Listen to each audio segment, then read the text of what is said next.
Hello friends, welcome to Make My Exam. Myself Prashant Gupta and today our topic is profit loss. तो profit loss में जिस section के बारे में हम बात करने वाले हैं वो है questions based on cheating. Last year भी एसएससी में इस पे सवाल पूछे गए, ठीक है। तो इस टॉपिक के बारे में सबसे पहले कुछ बातें मैं आपको बता दूं जिसको मैं यूज़ करने वाला हूं। आपने बहुत सारे मेथड से इसके क्वेश्चंस किए होंगे, बट आज हम लोग कुछ अलग तरीके से इसके क्वेश्चंस करने वाले हैं। तो उससे पहले कुछ बातें मैं आपको समझा दूं जो मैं क्वेश्चंस के दौरान यूज़ करूंगा, ठीक है। तो सबसे पहले एक टर्म आता है मल्टीप्लिकेशन फैक्टर। इसका इस्तेमाल मैं थ्रू आउट क्वेश्चंस में करूंगा। मल्टीप्लिकेशन फैक्टर अगर मैं इसको स्मॉल वर्ड्स में बताऊं तो MF करके मैं बताऊंगा। तो अगर कहीं भी सपोज ऐसा हुआ कि कोई नंबर 20% इंक्रीज कर रहा है तो उसका मल्टीप्लिकेशन फैक्टर बनेगा 120%, ठीक है। इसको मैं शॉर्ट में ये भी लिख सकता हूं, ठीक है, और शॉर्ट करना हो, ओके। And finally 655। इवन मैं 655 यहाँ से भी निकाल सकता था। मैं बोलूँगा कि 20% बढ़ा तो मैं बोलूँगा कि 120% मल्टीप्लिकेशन फैक्टर हो जाएगा, या फिर 20% का मतलब होता है 1/5, तो 1 + 1/5 655। अल्टीमेटली हम लोग 655 पे ही पहुँचेंगे, ठीक है।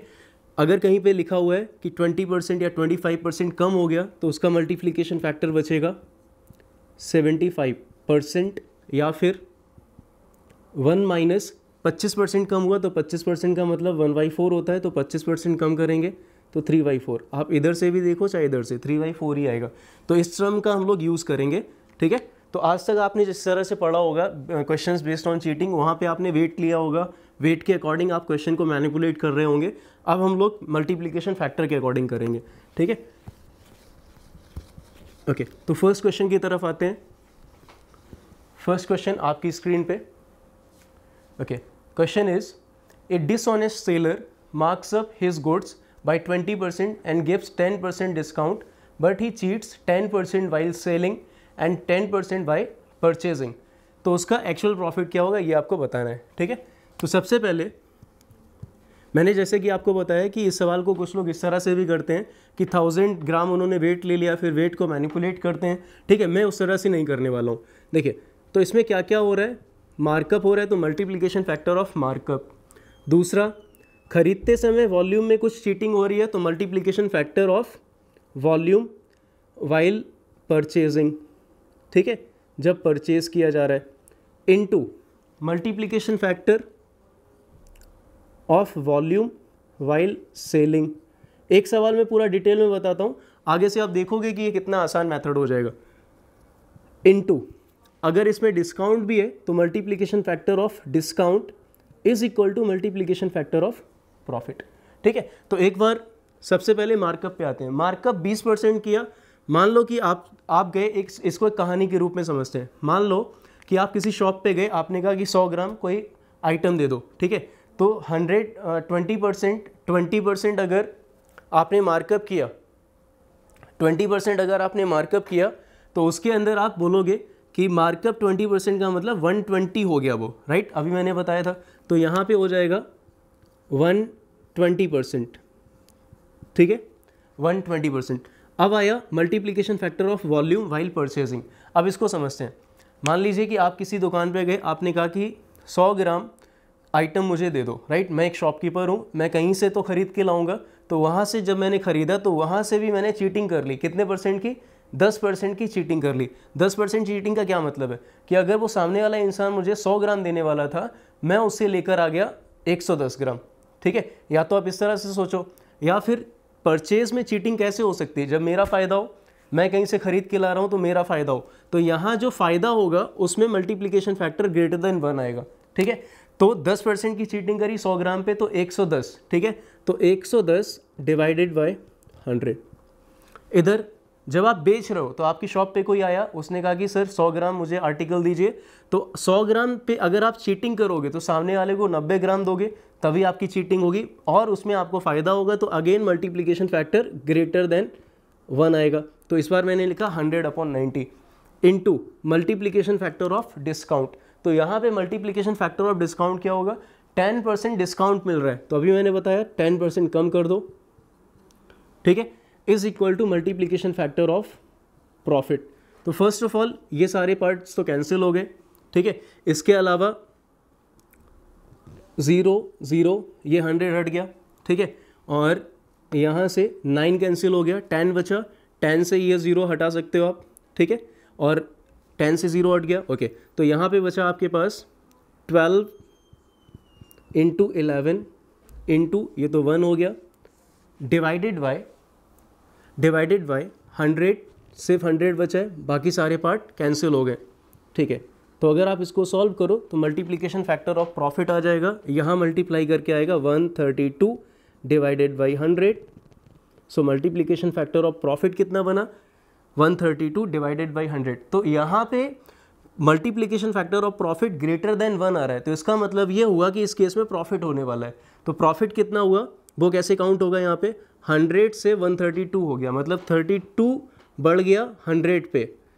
अगर परसेंटेज चाहिए तो आप बोलोगे 32% प्रॉफिट होने वाला है, ठीक है। तो यहाँ पे जो आंसर होगा वो होने वाला है 32% प्रॉफिट इस पूरे प्रोसेस में, ठीक है। ऑप्शन ए आपका जवाब होगा, ठीक है। बढ़ते हैं अगले सवाल की तरफ। नेक्स्ट क्वेश्चन, इसको अगेन मैं मल्टीप्लिकेशन फैक्टर से ही करूंगा, ठीक है। ओके, नेक्स्ट क्वेश्चन आपकी स्क्रीन पे। अगला सवाल है ए dishonest shopkeeper marks up his goods by 60% and gives 20% discount. अब इस बार सवाल को पढ़ते पढ़ते ही हम जल्दी से इक्वेशन बना लेते हैं। तो मार्कअप हुआ 60% का मतलब 160/100 इंटू 20% डिस्काउंट दिया मतलब 80/100 इंटू 20% खरीदते समय चीटिंग किया और 20% बेचते समय चीटिंग किया। तो 20% अगर मैं कहीं से खरीद रहा हूँ तो चीटिंग करने का क्या मतलब है कि मैं ज़्यादा लेके आ जाऊँ कम पैसे में, तो वहाँ मल्टीप्लिकेशन फैक्टर ग्रेटर देन 1 आएगा, तो ये होगा 120/100, ठीक है। अब 20% मैंने किसी को बेचा और चीटिंग कर लिया, मतलब किसी ने मुझसे 100 ग्राम मांगा और मैंने उसको 80 दे दिया, ठीक है। तो इसमें भी मेरा फ़ायदा है, तो अगेन ग्रेटर देन 1। जब भी आपका फ़ायदा होगा इन सारे केसेस में तो मल्टीप्लिकेशन फैक्टर ग्रेटर देन 1 आएगा। जैसे देखो, मार्कअप करोगे मतलब प्राइस बढ़ाओगे तब भी फ़ायदा, ग्रेटर देन 1। डिस्काउंट करोगे यहाँ पे आपको नुकसान होने वाला है क्योंकि आप किसी से प्राइस कम ले रहे हो, ठीक है। तो जैसे ही डिस्काउंट करोगे तो आपको लेस देन 1 मिलेगा। चीटिंग करोगे ग्रेटर देन 1, फिर से चीटिंग करोगे greater than 1 is equal to multiplication factor of profit, ठीक है। तो सबसे पहले ये 100 से 100 गया, 100 0 0 यहाँ से हटा दिया या 0 यहाँ से हटा दो आप, 80 से 80 कैंसिल हो गया, ठीक है। फर्दर अगर कैलकुलेशन करो तो ये 4 से ये 25 टाइम गया, ऊपर कितना बचा 48 डिवाइडेड बाई 25। तो मल्टीप्लिकेशन फैक्टर ऑफ प्रॉफिट कितना आया 48 डिवाइडेड बाई 25 से कितना बढ़ाओगी 48 हो जाए 23, तो 23 डिवाइडेड बाई 25 इंटू 100 ये आपको प्रॉफिट परसेंट मिलेगा, दैट इज़ 92%, ठीक है। तो इस केस में जो प्रॉफिट आने वाला है दैट इज़ 92%। ऑप्शन ए यहाँ पे आपका जवाब होगा 92% प्रॉफिट, ऑप्शन ए, ठीक है।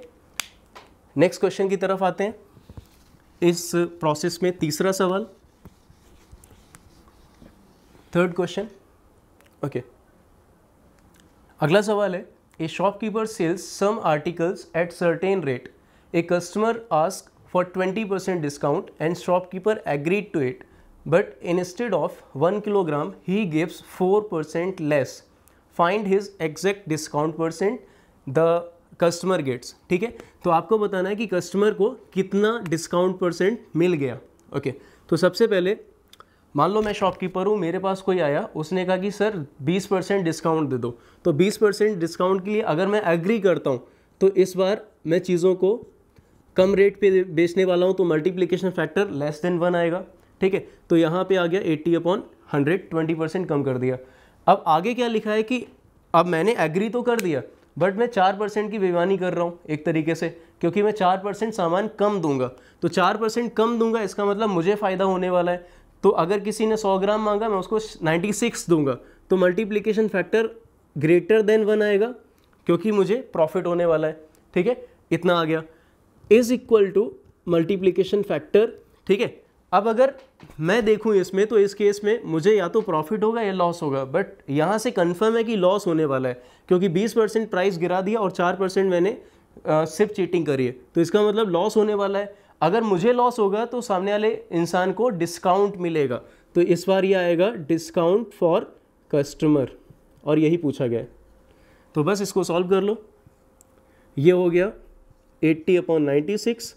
आप चाहो तो इसको 16 से कैंसिल कर सकते हो, तो मल्टीप्लिकेशन फैक्टर ये आ गया 5/6। 5/6 का क्या मतलब है कि 6 से 5 मतलब 1 का डिस्काउंट दिया 6 पे, तो यहाँ डिस्काउंट आएगा 16/3%। ठीक है, 16/3%। अगेन ये आपका जवाब होगा ऑप्शन ए। ठीक है, बढ़ते हैं अगले सवाल की तरफ। Next question, question number 4 of this set. I think ये तरीका आपको समझ में आ रहा होगा। जस्ट आपको मल्टीप्लिकेशन फैक्टर के बारे में सोचना है और उसको अच्छे से पुट करना है। ठीक है, और डायरेक्टली आपको आंसर मिल जाएगा। वेट्स के बारे में यहाँ पे कुछ भी प्रोसेस नहीं किया मैंने। Next question, 4th question of this set. Question is, a dishonest shopkeeper sold articles at 6/4% loss. ठीक है, अभी एक शॉपकीपर है, उसने ये डिसाइड 6/4% लॉस पे सेल करेगा। इसका मतलब होता है 1/16। ठीक है, तो अगर मुझे मल्टीप्लिकेशन फैक्टर बनाना है तो मैंने एक भी तरीका बताया था कि 1 - 1/16 कर दो, तो 15/16 मल्टीप्लिकेशन फैक्टर आ जाएगा। तो जब उसने डिसाइड किया कि इतने लॉस पे बेचेगा, तो मल्टीप्लिकेशन फैक्टर तो ये आएगा इनटू, आगे उसने यूज़ किया 28 ग्राम इन प्लेस ऑफ 32 ग्राम। जैसे अगर मेरे पास कोई आया, उसने कहा कि 32 ग्राम दे दो, बट मैं उसको 28 ग्राम देने वाला हूँ, मतलब मुझे इस केस में फ़ायदा होने वाला है। ठीक है, अगर मुझे फ़ायदा होने वाला है तो इसका मल्टीप्लिकेशन फैक्टर ग्रेटर देन 1 आएगा, तो 32/28 ये मल्टीप्लिकेशन फैक्टर हो गया, is equal to multiplication factor of profit. इससे कैंसिल हुआ। ठीक है, फर्दर अगर कैंसिल करोगे तो ये 14 हो जाएगा, 15/14 मल्टीप्लिकेशन फैक्टर ऑफ प्रॉफिट। 14 से 15 हो गया, 1/14 × 100, सो आंसर आएगा 7 1/7%। ठीक है, तो 7 1/7% ये आपका प्रॉफिट हो जाएगा। ठीक है, अगेन सिर्फ इतना सा करके कैलकुलेशन थोड़ा सा था, multiplication factor into multiplication factor is equal to multiplication factor of profit, तो आपको आंसर मिला 7 1/7%। बढ़ते हैं अगले सवाल की तरफ, क्वेश्चन नंबर 5th। और इसी पैटर्न के सवाल मेंस लेवल में भी आए हुए हैं, एसएससी में, आप चेक कर सकते हैं। ठीक है, बढ़ते हैं 5th क्वेश्चन की तरफ। 5th क्वेश्चन आपकी स्क्रीन पे, a shopkeeper professes to sell goods at 15% loss. 15% loss का ये मतलब हुआ, जैसे पिछले सवाल में वहाँ भी लॉस बोल रहा था, 15/100 दैट इज़ 3/20। अगर मल्टीप्लिकेशन फैक्टर लिखना हो तो मैं लिखूँगा 1 - 3/20 दैट इज़ 17/20। या फिर इसको इस तरह से भी सोच सकते थे कि 15% अगर कम हो गया तो सिर्फ बचेगा 85%, और 85% का मतलब 17/20, सो मल्टीप्लिकेशन फैक्टर आ जाएगा 17/20। अगले केस में मल्टीप्लिकेशन फैक्टर ऑफ वॉल्यूम आएगा। ठीक है, उसके बाद आपको दिया गया है कि उसने, आपसे पूछा गया कि उसने कितना वेट यूज़ किया 1 किलोग्राम की जगह, अगर उसको 20% का ओवरऑल प्रॉफिट हो रहा है, ये सवाल में दिया गया है। तो यहाँ पे ओवरऑल प्रॉफिट का आपको मल्टीप्लिकेशन फैक्टर मिल सकता है। प्रॉफिट है 20%, तो मल्टीप्लिकेशन फैक्टर आएगा 120/100, इसका मतलब हुआ 6/5। रही बात मल्टीप्लिकेशन फैक्टर ऑफ वॉल्यूम की, वो होता है reading upon actual wait, reading upon actual wait जो आप यूज़ करने वाले हो। ठीक है, तो यहाँ से देखो, आप दिखाने के लिए 1000 यूज़ कर रहे हो और एक्चुअली आप कुछ और यूज़ कर रहे हो, और वही एक्चुअल आपसे पूछा गया है, तो ये आपका मल्टीप्लिकेशन फैक्टर ऑफ वॉल्यूम मैंने लिख दिया। ठीक है, अब कुछ प्रोसेस है, आप देख लो, 0 से 0 गया, यहाँ 50 बचा, x इक्वल टू आएगा 17 into 50 into 5 divide by 6, further अगर कैंसिल किया जाए तो यहाँ पे 25 अपॉन यहाँ पे 3 आ जाएगा। सो ओके, तो 17 बना 85, 8 50, 17 दूनी 34 और 8 42, 17 एकम 17, 4 21 डिवाइड बाई 3। तो यहाँ से आंसर बस बन गया आपका 708.33 ग्राम। ठीक है, तो 708.33 ग्राम आपका आंसर हो जाएगा जो वो एक्चुअली यूज़ कर रहा है। तो ये सारे क्वेश्चन हम लोग ने सिर्फ मल्टीप्लिकेशन फैक्टर अप्रोच से देखे हैं। ठीक है, तो ये शायद आपको थोड़ा सा इजी वे में लगा हो कि क्योंकि इसमें सिर्फ एक लाइन में सवाल हो जा रहा है, बस इसमें सिर्फ कैलकुलेशन है। बाकी वेट वाले में प्रॉब्लम शायद ये होती हो कि कितना वेट लेना है, कितना उसको लूज़ करना है, कितना आगे बढ़ाना है, तो उसमें दिक्कतें हो जाती हैं। ठीक है, तो एक लाइन का अप्रोच आज मैंने आपको क्वेश्चंस बेस्ड ऑन चीटिंग पे बताया। ठीक है, तो यहाँ तक इसी तरह से हम लोग और भी कुछ लेसन्स लेके आएंगे प्रॉफिट लॉस और अदर चैप्टर्स पे। ठीक है, आगे आप सब्सक्राइब करिए इस चैनल को, लाइक करिए, लोगों तक शेयर करिए। Thank you.